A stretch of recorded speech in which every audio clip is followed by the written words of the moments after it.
मैले चाहिँ मेरो सानो रुमलाई रुम मात्र हुन नदिएर स्टुडियोको रूप पनि दिने कोसिस गरेको छु र यो चाहिँ मेरो एनर्जी प्रिपरेसन पनि हो।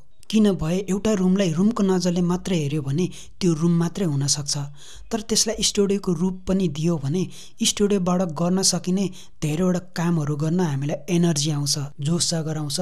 त्यही भएर चाहिँ यो मेरो लागि एनर्जी प्रिपरेसन पनि हो। त्यति मात्रै नभएर चाहिँ ममा भएको न्यारेसनलाई स्पेस पनि दिनु छ।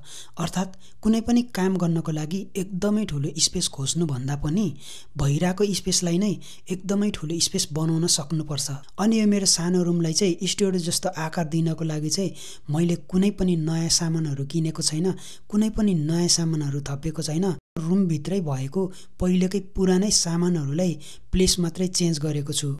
अनि अब चाहिँ म निकै खतरा भिडियोहरू बनाउँछु भनेर सोचेको छु। हुन त मैले 2025 मा पनि निकै राम्रो अमेजिङ ग्रेट भिडियोहरू बनाउँछु, अर्थात् राम्रो कन्टेन्टमा भिडियो बनाउँछु भनेर सोचेको थिएँ, तर त्यो मैले बनाउन सकिनँ। राम्रो कन्टेन्टहरूमा भिडियो बनाउनु चाहिँ एकदमै च्यालेन्ज जस्तो नै हुँदो रहेछ। किनभने इनफ्याक्ट रिजल्टहरू पाउनको लागि वर्षौंसम्म वेट गर्नुपर्ने, डिपली रिसर्च गर्नुपर्ने, त्यसपछि मात्रै हामीले चाहिँ इनफ्याक्ट रिजल्टहरू पाउन सक्ने रहेछ। त्यही भएर यो चाहिँ राम्रो कन्टेन्टमा भिडियो बनाउनु चाहिँ एकदमै नै गाह्रो लाग्यो। त्यही भएर मेरो 2025 त्यसरी नै बित्यो भनौँ न। अनि अर्को प्रब्लम भनेको चाहिँ अब हामी यो देश बाहिर बस्ने मान्छेहरू चाहिँ अभियसली काम गर्नु परि नै हाल्छ हैन। अनि काम गर्दा चाहिँ हामीलाई चाहिँ त्यो इनफ समय नै हुँदैन।